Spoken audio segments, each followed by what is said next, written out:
Selamat pagi anak-anak. Bagaimana kabar kalian hari ini? Miss Dewi berharap kalian semua dalam keadaan sehat selalu ya. Hari ini kita akan mempelajari pelajaran tematik tema 3, subtema 2, kegiatan siang hari. Pembelajaran 1, 2, dan 3. Jangan lupa ya, kalian siapkan buku pelajarannya terlebih dahulu dan juga alat tulisnya. Sebelum memulai pembelajaran hari ini, jangan lupa untuk berdoa agar diberikan kemudahan dalam memahami materi pembelajaran hari ini. Oke, selamat belajar anak-anak. Menurutmu bagaimana sih keadaan di siang hari? Ya, kalian pasti tahu ya suasana di siang hari. Di siang hari, matahari semakin tampak tinggi. Udara pun terasa lebih panas. Jika kamu perhatikan, matahari itu sudah mulai naik. Atau tepat di siang hari, matahari itu tepat berada di atas kepala kalian. Di siang hari, banyak sekali kegiatan yang bisa kita lakukan. Namun harus kamu ingat, kamu harus mengontrol kegiatanmu. Karena di siang hari biasanya kamu akan merasakan kelelahan ataupun merasa panas. Untuk kesehatan kulitmu, hindari ya bermain di bawah teriknya sinar matahari di siang hari. Mengenal bayangan. Lihat gambarnya baik-baik ya. Di pagi hari, matahari bersinar lembut. Jarak matahari masih berada jauh di ufuk timur. Pada waktu pagi, belum terlihat adanya bayang-bayang benda yang jelas. Kamu perhatikan gambarnya ya. Biasanya, bayangan kamu itu berada di arah barat. Dan kamu masih bisa melihat bayanganmu sendiri. Karena mataharinya bersinar dari arah timur. Sinar matahari di pagi hari itu menghangatkan tubuh kita dan juga sangat bagus bagi kesehatan kulit. Semakin tinggi matahari, maka bayanganmu pun semakin pendek.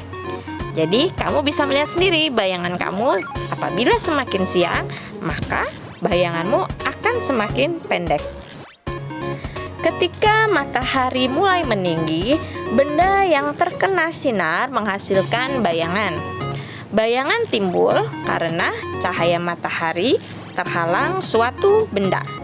Bayangan benda merupakan keadaan lebih gelap daripada tempat di sekitarnya. Di waktu pagi hari, bayangan berada di sebelah barat, menjauh dari arah matahari. Nanti kamu bisa simulasikan ya, berdiri di teras rumah dan kamu bisa melihat bayanganmu sendiri. Di siang hari, matahari tepat di atas kepala kita. Biasanya sekitar pukul 12. Di saat itu, kamu akan merasakan sinar matahari itu terasa lebih panas daripada sebelumnya. Dan juga jangan bermain di bawah terik matahari ya. Semakin matahari meninggi, panasnya semakin terik. Bayangan yang terjadi pun akan semakin jelas, tetapi semakin pendek. Kenapa kok bayangannya bisa semakin pendek? Ya, karena posisi mataharinya tepat berada di atas kepala kamu.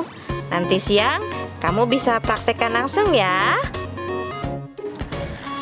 Peraturan di sekolah. Peraturan di sekolah harus dipatuhi. Ingat loh, peraturan di sekolah itu wajib untuk kamu patuhi dan juga kamu laksanakan agar semuanya berjalan dengan tertib dan juga teratur.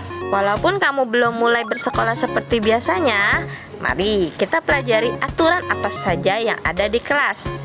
Yang pertama yaitu tidak berlarian di dalam kelas. Jadi kamu tidak boleh lari-lari kecil di dalam kelas ya. Semua harus tertib dan jalannya harus pelan-pelan. Yang kedua, merapikan alat belajar. Apabila kamu sudah menyelesaikan satu pembelajaran, maka kamu harus merapikan alat belajarnya supaya tidak hilang. Yang ketiga, makan sambil duduk. Di saat waktunya istirahat, kamu makannya harus dengan posisi yang benar, yaitu duduk dan tidak boleh jalan-jalan. Yang keempat, sebelum masuk ke kelas atau ke ruang guru, kamu harus mengetuk pintu atau mengucapkan salam dengan baik dan sopan. Yang kelima, mencuci tangan setelah kamu selesai melakukan kegiatan, baik itu menulis, bermain, ataupun setelah selesai istirahat sekolah. Yang keenam, selalu membuang sampah pada tempatnya. Ingat ya, kamu tidak boleh membuang sampah di kolong meja, di dalam kelas, ataupun di sekitar sekolah. Nah, itu adalah contoh dari perbuatan baik yang bisa kamu lakukan di sekolah. Nanti kamu harus mencatat lagi perbuatan baik apa saja yang bisa kamu lakukan di rumah. Jadi nanti kalian catat ya, contoh perbuatan baik yang bisa kamu lakukan di siang hari. Kamu catatnya di buku PS tematik ya. Catat minimal 5 kegiatan. Oke? Selanjutnya, tertib berarti mematuhi peraturan. Peraturan dibuat agar anak-anak menjadi pribadi yang disiplin dan juga bertanggung jawab. Kalian mau kan jadi anak yang disiplin dan juga menjadi anak yang bertanggung jawab? Ya, kalau kalian mau, maka kalian harus mematuhi peraturan. Kalau di rumah, kamu harus patuh kepada orang tua. Kalau di sekolah, kamu harus patuh terhadap guru-guru di sekolah. Jika kita tidak mematuhi peraturan, artinya kita tidak tertib. Perilaku tidak tertib akan menyebabkan suasana menjadi gaduh dan juga tidak nyaman. Selanjutnya, kita membaca buku di buku paket kalian di halaman 63. Kita baca bersama-sama ya. Matahari terus bergerak naik. Sinarnya semakin terik. Udara pun terasa semakin panas. Banyak anak yang merasa lelah dan gerah. Ada saja anak yang berlaku tidak tertib. Misalnya, duduk seenaknya, gaduh, tidur, dan sebagainya. Namun, masih banyak anak yang tetap berlaku tertib. Kalian harus membiasakan diri berlaku tertib. Teks tersebut menceritakan tentang suasana di kelas di saat siang hari. Kita jawab pertanyaannya ya, dan kamu menulisnya ya. 1. Terangkan keadaan di siang hari. Jawabannya, di siang hari, sinar matahari semakin terik, udara terasa semakin panas. Apa yang dirasakan anak-anak? Jawabannya, banyak anak yang merasa lelah dan gerah. Mudah bukan? Kamu temukan jawabannya di teks ya, ada loh. 3. Mengapa ada anak yang berlaku tidak tertib? Jawabannya, karena mereka merasa lelah dan gerah. 4. Sebutkan contoh perilaku tidak tertib.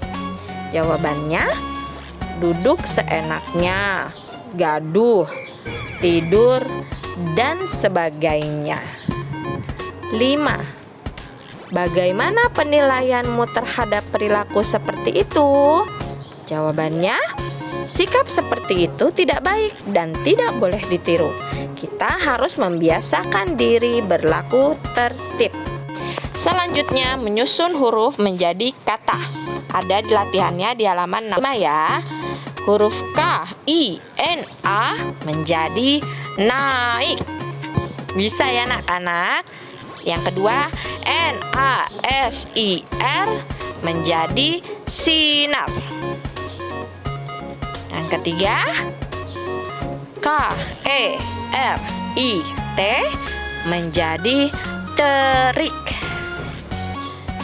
Dan yang terakhir, NAPAS menjadi panas. Kamu lanjutkan lagi ya latihannya ya. Ingat, harus hati-hati ya mengerjakannya. Kegiatan yang bisa kita lakukan di saat siang hari. Seperti ini contohnya, kamu harus menyimak gambarnya dengan baik ya.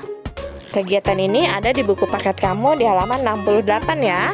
Yang pertama, saat kamu tiba di rumah yaitu mengetuk pintu ataupun mengucapkan salam dengan baik. Yang kedua, melepas sepatu. Kamu harus melakukannya secara mandiri ya. Yang ketiga, meletakkan sesuatu pada tempatnya, baik itu sepatu, tas, ataupun barang bawaan kamu lainnya. Yang keempat, mencuci tangan dengan bersih. Jangan lupa pakai sabun ya, karena banyak sekali virus di luaran sana. Dan yang kelima pun sama, mencuci kaki dengan bersih pula, supaya tidak ada virus yang menempel di tubuhmu. Yang keenam, sholat zuhur berjamaah, ini bagi yang muslim. Kalau kamu bisa melakukan doa siang di rumah. Yang ketujuh, makan siang sambil duduk. Walaupun di rumah kamu tidak boleh jalan-jalan ya saat makan. Yang kedelapan, setelah selesai makan kamu harus mencuci piringmu sendiri. Belajar mandiri anak-anak, bantu mamanya di rumah ya. Yang kesembilan yaitu membuang sampah pada tempatnya ya. Di tempat sampah kamu harus membuang sampah. Jangan disempil-sempilin di tempat yang lainnya. Nah, itu adalah contoh dari kegiatan kamu di siang hari. Mungkin masih ada lagi kegiatan kamu yang lainnya ya. Sekarang kita akan membahas menu 4 sehat 5 sempurna. Pernah kalian mendengar ini? Menu 4 sehat 5 sempurna ini adalah asupan makanan yang bergizi yang sangat tubuh kamu butuhkan agar kamu tetap sehat dan juga mampu beraktivitas dalam berbagai kegiatan. Apa saja sih makanan menu 4 sehat 5 sempurna ini? Yang pertama adalah makanan pokok. Kamu bisa lihat gambarnya ya. Apa saja sih contoh dari makanan pokok? Makanan pokok itu adalah makanan yang mengandung karbohidrat. Tubuh kamu akan mengolah karbohidrat tersebut menjadi cadangan tenaga, sehingga kamu mampu untuk melakukan berbagai macam aktivitas. Di gambar ini adalah contoh makanan yang mengandung karbohidrat ya. Ada kentang, nasi, jagung, roti, singkong. Itu contoh dari makanan pokok ya. Yang kedua yaitu lauk pauk. Ini pasti kesukaan kamu ya. Ada telur, ada ayam, udang, ikan, daging, cumi-cumi, kepiting, dan juga banyak lagi lauk pauk yang lainnya. Dan jangan lupa, lauk pauk yang sangat bergizi dan tidak boleh kamu lakukan yaitu tahu dan tempe. Lauk pauk ini pun sangat kamu butuhkan ya untuk kesehatan tubuhmu. Dan ingat, kamu harus memakan lauk pauk yang diberikan oleh mama kamu. Lalu yang ketiga yaitu sayur mayur. Nah, banyak sekali ya contoh dari sayur-sayuran yang bisa kamu lihat di gambar. Masih banyak lagi sayuran lainnya yang belum bisa Miss Debbie masukkan ke layar. Ada wortel, ada brokoli, ada terong, ada sawi, kacang panjang, timun, ada lagi bayam, dan juga banyak lagi yang lainnya ya yang belum bisa Miss Debbie sebutkan. Sayur mayur ini juga sangat dibutuhkan oleh tubuhmu ya. Kamu harus makan sayur setiap hari. Dan yang keempat yaitu buah-buahan. Buah-buahan sangat penting bagimu supaya tubuh kamu terlihat fresh, terlihat segar dan juga sehat. Buah-buahan banyak sekali mengandung vitamin yang sangat dibutuhkan oleh tubuhmu. Jangan lupa ya untuk selalu memakan buah-buahan juga. Dan yang kelima adalah susu. Miss yakin kamu semua suka susu ya. Minumlah susu untuk kesehatan dan juga pertumbuhan tulangmu. Selanjutnya yaitu menyusun kalimat yang benar. Ini disajikan kata yang acak ya, dan kamu harus menyusunnya. Contoh, hidup, makanan, butuh, makhluk. Menjadi makhluk hidup butuh makanan. Yang kedua, nasi, makanan adalah pokok. Kalimat yang benarnya adalah nasi adalah makanan pokok. Yang ketiga, murah, pisang, harganya buah. Menjadi buah pisang murah harganya. Latihannya kamu lanjutkan ya. Dalam menyusun kalimatnya, kamu harus membaca dengan teliti, oke? Dan harus selalu kamu ingat ya anak-anak, jangan lupa untuk selalu mengkonsumsi makanan 4 sehat 5 sempurna. Karena itulah yang sebenarnya tubuh kamu butuhkan agar kamu tetap sehat dan juga fresh. Dan jangan lupa ya untuk selalu mengulang kembali pembelajaran yang sudah Miss Debbie berikan. Kalian harus selalu semangat ya. Dan salam sehat selalu dari Miss Debbie untuk kamu dan juga keluargamu di rumah. Sampai jumpa lagi di pembelajaran selanjutnya. Terima kasih.